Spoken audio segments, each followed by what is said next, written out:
Quero que você reflita comigo. Criamos fenômenos que não podemos controlar. Desde a nossa origem que a água e o ar e as formas de vida se encontram intimamente ligados. Mas nós conseguimos quebrar essa ligação. Vamos enfrentar os fatos? Temos que acreditar naquilo que sabemos. Tudo que temos visto até agora é um reflexo do comportamento humano. Moldamos a Terra à nossa imagem.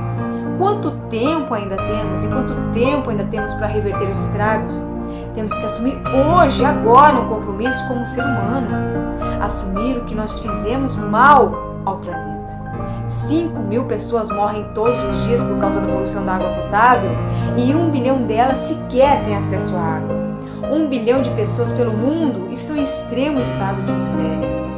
Todos os anos, 13 bilhões de florestas desaparecem, animais são extintos, a temperatura do planeta vem aumentando a cada ano.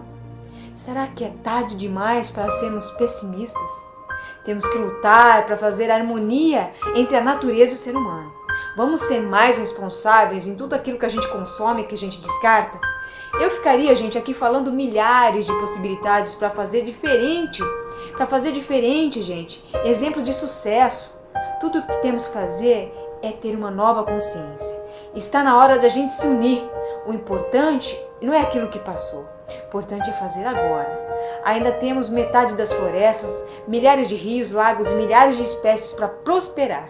E sabemos que somos inteligentes bastante para criar soluções. Todos nós temos o poder de mudar. Estamos esperando o quê?